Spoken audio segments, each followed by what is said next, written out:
Hi friends, welcome back to Geethashree kitchen. ಇವತ್ತಿನ recipe ಅಕ್ಕಿ ಪಾಯಸ ಮಾಡ್ತಾ ಇದ್ದೀನಿ. ಅಕ್ಕಿ ಖೀರು ತುಂಬ ಈಸಿಯಾಗಿರೋ ರೆಸಿಪಿ. ಬನ್ನಿ ಹೇಗೆ ಮಾಡೋದು ಅಂತ ನೋಡೋಣ. ನಾನಿಲ್ಲಿ ಒಂದು ಪಾತ್ರೆನ ಇಟ್ಕೊಂಡಿದ್ದೀನಿ. ಇದಕ್ಕೆ 1 ಸ್ಪೂನಷ್ಟು ತುಪ್ಪ ಹಾಕ್ಕೊಂಡು ಅದನ್ನು ಎಲ್ಲ ಕಡೆ ಪ್ರೆಶ್ ಮಾಡ್ತಾ ಇದ್ದೀನಿ. ಇದರಿಂದ ನಾವು ಇದಕ್ಕೆ ಹಾಲು ಹಾಕ್ಕೊಂಡು ಕುದಿಸ್ತೀವಲ್ಲ, ಅದು ಅಂಟ್ಕೊಳ್ಳೋದಿಲ್ಲ.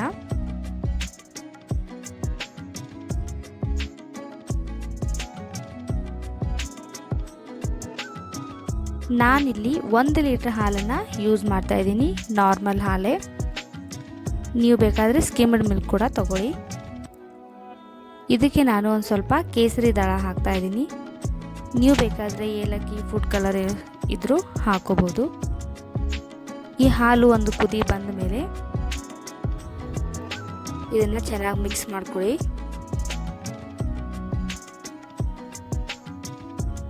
ಇವಾಗ ಹಾಲು ಕುದೀತಾ ಇದೆ. ಈ ಸ್ಟೇಜಲ್ಲಿ ನಾನು ಅರ್ಧ ಕಪ್ ಅಷ್ಟು ಅಕ್ಕಿನ ತೊಳೆದಿಟ್ಕೊಂಡಿದ್ದೆ, ಅದನ್ನು ಹಾಕ್ತಾ ಇದ್ದೀನಿ. ಅರ್ಧ ಕಪ್ ಅಂದರೆ ಒಂದು 5 ಸ್ಪೂನಷ್ಟು ಅಕ್ಕಿ ಹಾಕ್ತಾ ಇದ್ದೀನಿ.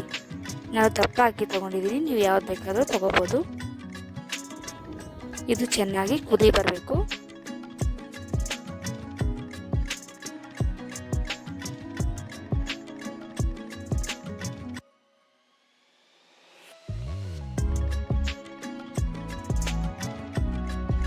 ಈ ಹಾಲು ಕುದೀತಾ ಇರಲಿ, ಅಷ್ಟರಲ್ಲಿ ನಾವು ಒಂದು ಸ್ವಲ್ಪ ಡ್ರೈ ಫ್ರೂಟ್ಸನ್ನು ಹುರ್ಕೊಂಡ್ಬಿಟ್ಟು. ನಾನಿಲ್ಲಿ ಡ್ರೈ ಫ್ರೂಟ್ಸ್ನ ಒಂದು ಸ್ವಲ್ಪ ಪಿಸ್ತಾ, ಗೋಡಂಬಿ ಹಾಗೆ ಬಾದಾಮಿನ ಈ ಥರ ಕಟ್ ಮಾಡ್ಕೊಂಡು ಇಟ್ಕೊಂಡಿದ್ದೀನಿ. ನಿಮ್ಮ ಹತ್ರ ಯಾವ್ದು ಅವೈಲೇಬಲ್ ಅದನ್ನು ಯೂಸ್ ಮಾಡ್ಕೊಳ್ಳಿ. ನಾನೊಂದು ಪ್ಯಾನ್ಗೆ 1 ಸ್ಪೂನಷ್ಟು ತುಪ್ಪ ಹಾಕೋತಾ ಇದ್ದೀನಿ.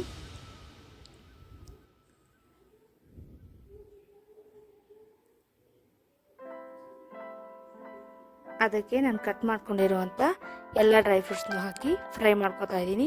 ಜಾಸ್ತಿ ಏನು ಕೆಂಪಗಾಗುವಷ್ಟು ಹುರ್ಕೊಳ್ಳೋದು ಬೇಡ, ಒಂದು ಸ್ವಲ್ಪ ಕ್ರಿಸ್ಪಿ ಆಗಿದ್ರೆ ಸಾಕು.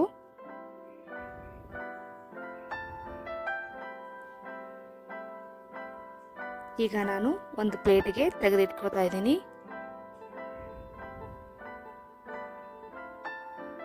ನೋಡಿ, ಇವಾಗ ಪಾಯಸ ಕುದೀತಾ ಇದೆ.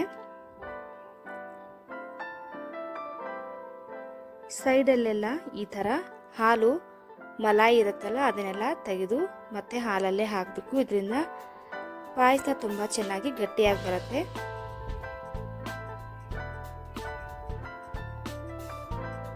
ಇವಾಗ ಅಕ್ಕಿ ಕುದ್ದಿದೆ.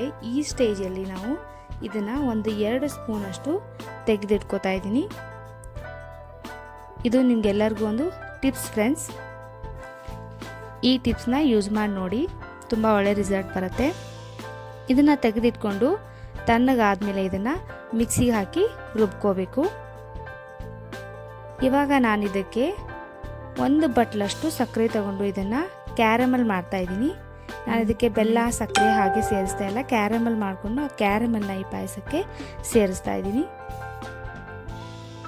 ಕಲರು ಹಾಗೆ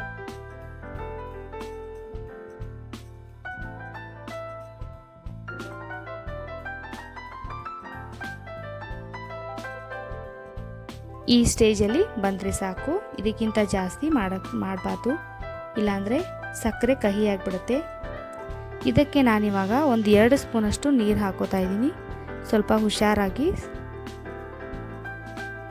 ಹಾಕ್ಕೊಂಡು ಚೆನ್ನಾಗಿ ಮಿಕ್ಸ್ ಮಾಡ್ಕೋಬೇಕು.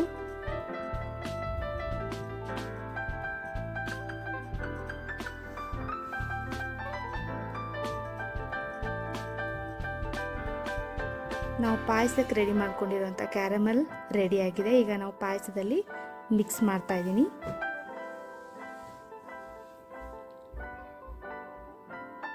ಪಾಯಸದಲ್ಲಿ ಹಾಕಿ ಚೆನ್ನಾಗಿ ಮಿಕ್ಸ್ ಮಾಡ್ಕೋಬೇಕು. ಇದನ್ನು ನಾನು ಒಂದು 10 ರಿಂದ 15 ನಿಮಿಷದಷ್ಟು ಮತ್ತೆ ಕುದಿಯಕ್ಕೆ ಬಿಡ್ತಾ ಇದ್ದೀನಿ.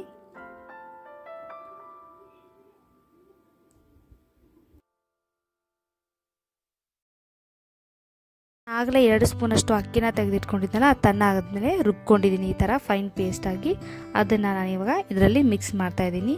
ಇದರಿಂದ ರಬಡಿ ಥರ ತುಂಬ ಚೆನ್ನಾಗಿ ಗಟ್ಟಿಯಾಗಿ ಪಾಯಸ ರೆಡಿ ಆಗುತ್ತೆ. ನೋಡಿ, ಇದನ್ನು ಹಾಕಿ 5 ನಿಮಿಷಕ್ಕೆ ಎಷ್ಟೊಂದು ಗಟ್ಟಿಯಾಗಿ ಬಂದಿದೆ ಪಾಯಸ ಅಂತ. ಫ್ರೆಂಡ್ಸ್, ನೀವು ನಮ್ಮ ಚಾನಲ್ನ ಫಸ್ಟ್ ಟೈಮ್ ನೋಡ್ತಾ ಇದ್ದರೆ ನಮ್ಮ ಚಾನಲ್ನ ಲೈಕ್ ಮಾಡಿ, ಶೇರ್ ಮಾಡಿ, ಹಾಗೆ ಸಬ್ಸ್ಕ್ರೈಬ್ ಕೂಡ ಮಾಡ್ಕೊಳ್ಳಿ. ಇವಾಗ ನಾನು ಹುರಿದಿಟ್ಕೊಂಡಿರುವಂಥ ಡ್ರೈ ಫ್ರೂಟ್ಸ್ನ ಆ್ಯಡ್ ಮಾಡ್ತಾಯಿದ್ದೀನಿ. ಚೆನ್ನಾಗಿ ಮಿಕ್ಸ್ ಮಾಡ್ಕೋಬೇಕು.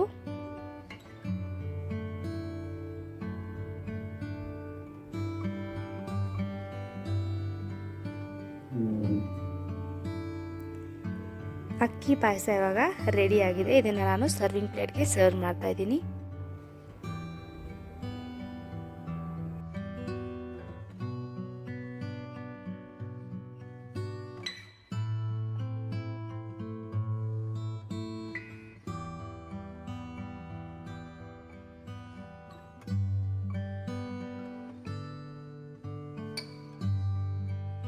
ಬಿಸಿ ಬಿಸಿಯಾಗಿ ಸರ್ವ್ ಮಾಡೋಕ್ಕೆ ಅಕ್ಕಿ ಪಾಯಸ ಅಥವಾ ಅಕ್ಕಿ ಖೀರು ರೆಡಿಯಾಗಿದೆ. ನೀವು ನಿಮ್ಮ ಮನೆಯಲ್ಲಿ ಖಂಡಿತವಾಗ್ಲೂ ಟ್ರೈ ಮಾಡಿ, ಹಾಗೆ ಹೇಗೆ ಬಂತು ನನಗೆ ಕಮೆಂಟ್ ಬಾಕ್ಸಲ್ಲಿ ತಿಳಿಸಿ. Thank you for the watching.